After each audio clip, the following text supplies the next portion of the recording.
There are nights when the world seems silent, but there is no silence, only surveillance. The lights remain on, even when no one is watching. The eyes of power never blink. The world is not ruled by those who speak the loudest, but by those who know where to look while everyone else argues. We live surrounded by noise, opinions, promises, digital screams. But true power does not compete there. It moves behind the curtains of spectacle, where calm is a trap, and silence is merely the skin of something breathing beneath it. Today, people confuse exposure with influence. They believe showing everything makes them strong. They do not understand that what is visible is always the easiest to destroy. The empires of the 21st century no longer have armies. They have databases. And the new prince does not conquer lands. He conquers attention. While you give your opinion, someone measures your words. While you react, someone is programming you.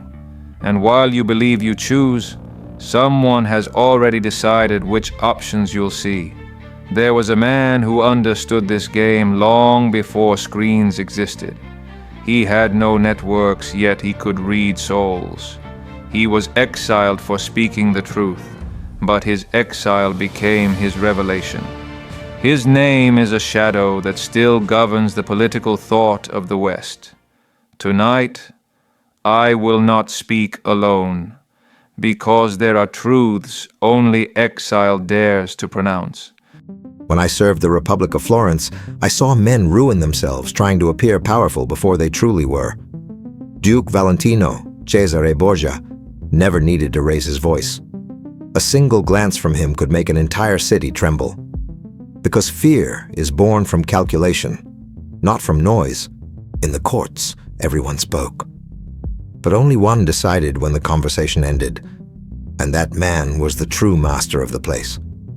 I learned that men do not obey the one who promises the most, but the one who knows when to remain silent and when to act. The Pope, the Medici, the ambassadors, all were pieces. I took note of their mistakes and wrote what was never meant to be written.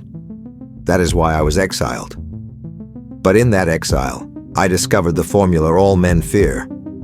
Power is an architecture of perception. A prince does not need to be feared at all times.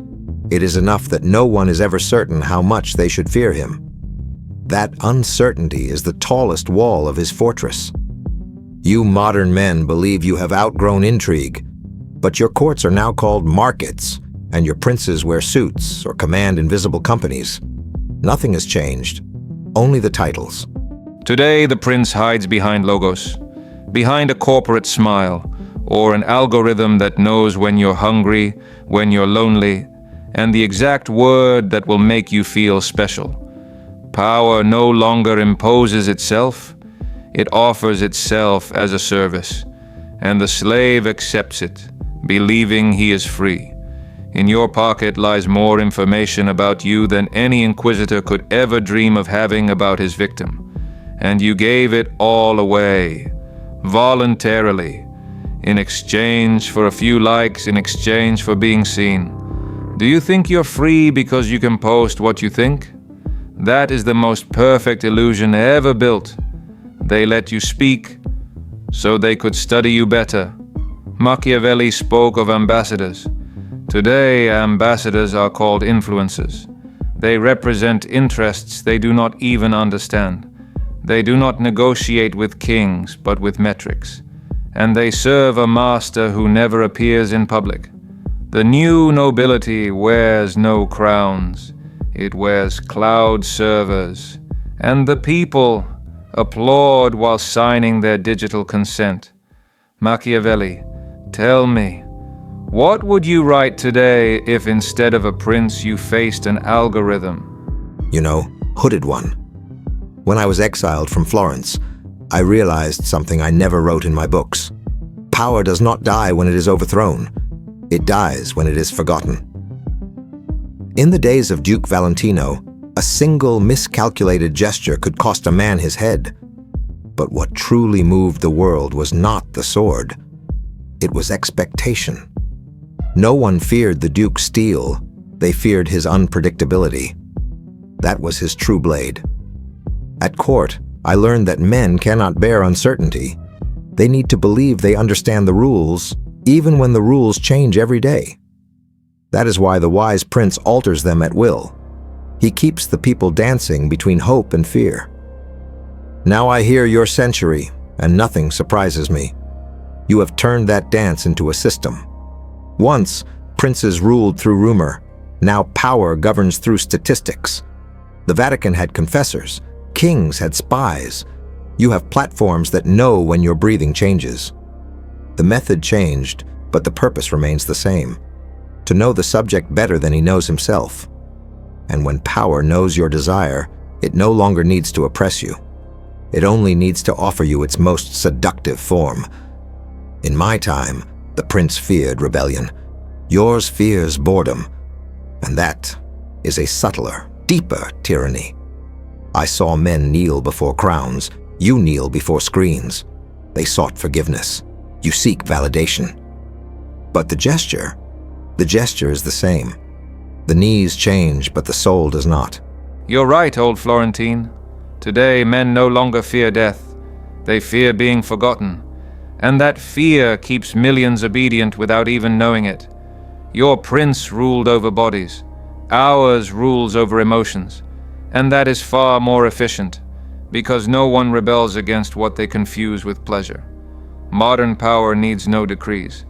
It disguises itself as choice. It gives you two paths, both leading to the same master. And while you believe you decide, you feed the machine that decides for you. What was once called espionage is now personalized recommendation. What was manipulation is now marketing. The executioner has become kind, and the prisoner smiles as he hands over the keys.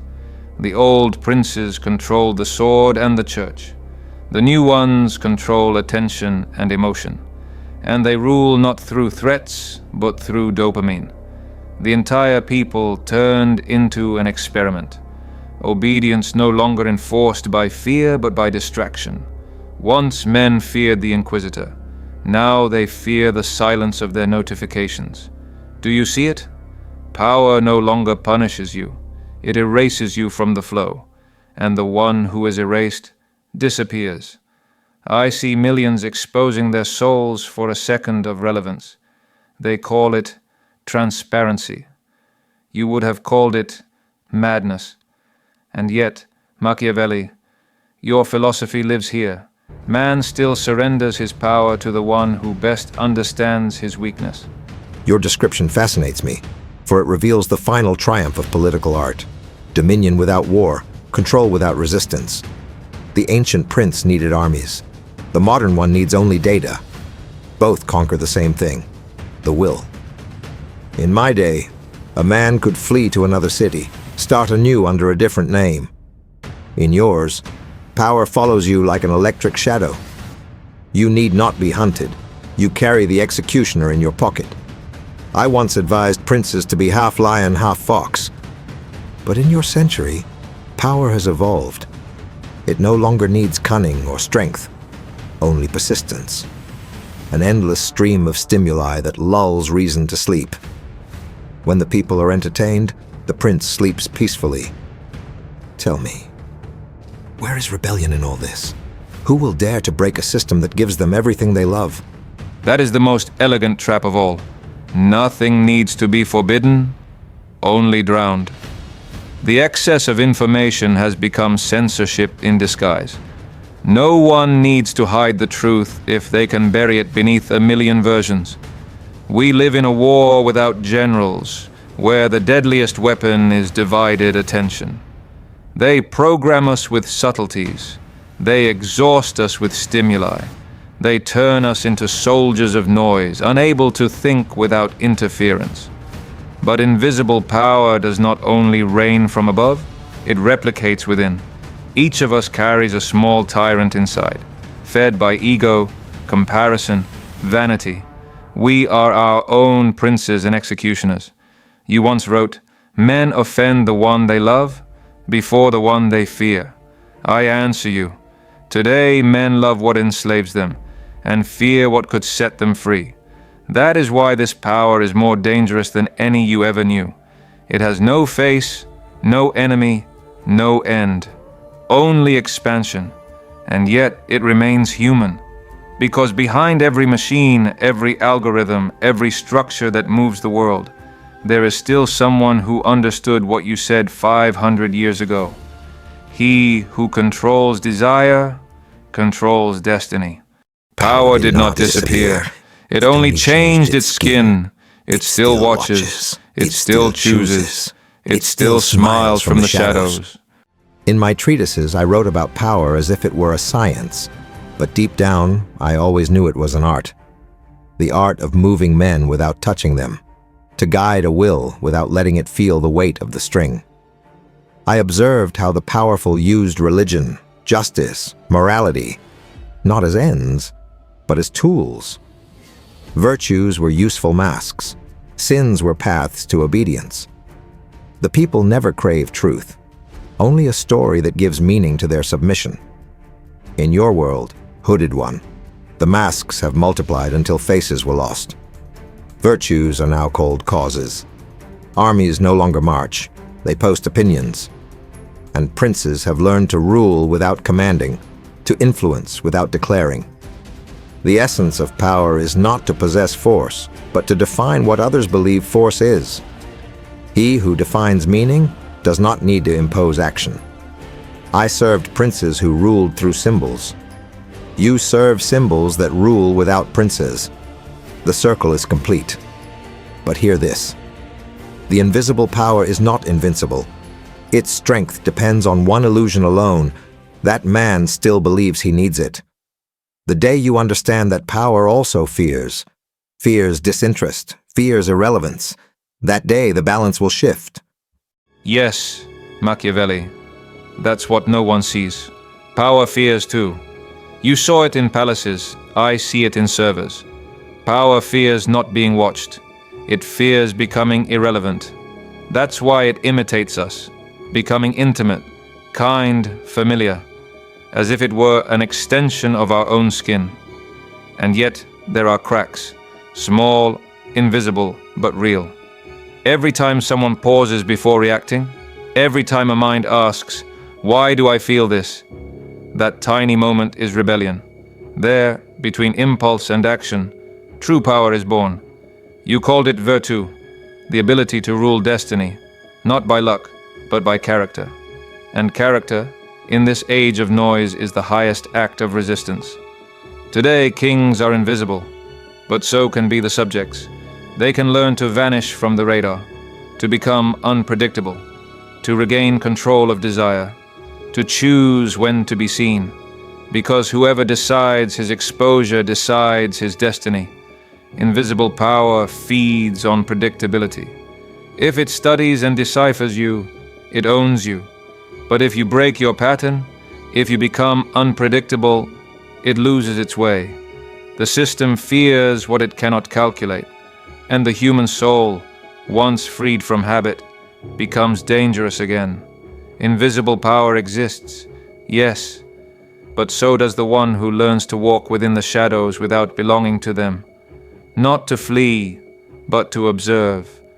Like the spy you once were, like the thinker you still are. When I was young, I believed power was external. The palace, the army, the will of princes. But age and exile taught me otherwise. All true power begins with inner discipline. I saw princes conquer cities and lose control of themselves, and peasants who ruled no one yet could not be ruled by anyone. They were the freest of all, for they had mastered the only realm that truly matters, their emotions. No republic, no duchy, no kingdom is harder to govern than the human heart, because within it dwell all subjects: ambition, fear, anger, doubt. When one orders his inner kingdom, he no longer fears the power of others. He understands its mechanism. And he who understands a mechanism is no longer its victim. That is why I wrote that fortune is a woman, not out of contempt, but because destiny is capricious and obeys only the one who dares to court it. Power, too, must be courted, not through violence, but through composure. The tempered man does not react. He calculates. The wise man does not shout. He observes. The truly strong man does not conquer others. He conquers himself. And that is precisely what the modern world has forgotten. We've learned to master screens but not thoughts, to manage schedules but not impulses, to build digital identities while abandoning the real one. The invisible power ruling the 21st century does not feed on violence. It feeds on distraction. It does not forbid. It entertains. And endless entertainment is the most elegant prison ever designed. The new prince does not impose chains. He imposes habits. He tames us with fleeting pleasures, with instant gratifications, with the illusion of control. He makes us believe we choose, while guiding us along paths he already drew. But there is a crack in that system, the same one you glimpsed in Florence. Will. Will is the last sacred territory. It cannot be coded, bought, or inherited, only trained. To train willpower in this age is the most revolutionary act that remains, because a man with his own will cannot be manipulated. He can be watched, attacked, defamed, but not directed. That is the new art of power, to rule oneself while the world tries to rule you. You call it will. I called it virtù. Yes, the only power that owes nothing to fortune. In your words, I have heard the evolution of my own. You have changed the stage, but not the play. The man who governs his desire becomes a mystery to power, and what cannot be read cannot be controlled. Remember this: empires do not fall from lack of weapons. They fall when they forget their purpose, and so do men. He who acts without purpose ends up acting for someone who has one. The free man does not seek visibility. He seeks direction. Because visibility attracts eyes, but direction attracts destiny. Destiny, a word the modern world disguises as algorithm. But destiny cannot be programmed. It must be provoked. It's provoked by the one who stops reacting and starts deciding, who no longer seeks approval, but understanding, who no longer chases attention, but clarity. The princes of the future will not rule nations. They will rule attention, and each mind will become its own kingdom. The weak will give it away for comfort. The strong will defend it with silence, strategy, and purpose. Invisible power will always exist, but its shadow rules only those who fear the dark. If you dare to look within, to observe without reacting, to understand without surrendering, then power is no longer something over you. It becomes something that flows through you. For the purest power does not conquer the world. It rearranges it from within. Perhaps that is what I always sought when I wrote. Not to teach how to rule, but how to understand. And now I see. Power is not inherited. It is revealed. Only seen by those who have learned to be alone without being weak, who have endured exile without losing their gaze. Invisible power is neither enemy nor ally. It is a mirror. It reflects who you are when no one is watching. And there, in that reflection, it is decided whether you are prince or prisoner. Then, the real question is not who holds power, but who can bear it without becoming its slave. And that, Machiavelli, no era can teach, only inner silence. While the world fights to be heard, a few will learn to see, and once you see, you will no longer need to command. It will be enough to understand. Remember this: power is not explained, it is demonstrated. And if you understood it, don't say it, show it. Wait, did you think power dies quietly?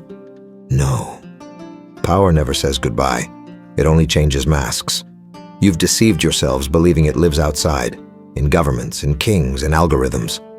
But true power has always belonged to the one who watches without being seen. And that one, today, could be anyone. I thought centuries would teach men to rule themselves, but they only changed their chains. Once they obeyed fear, now they obey desire.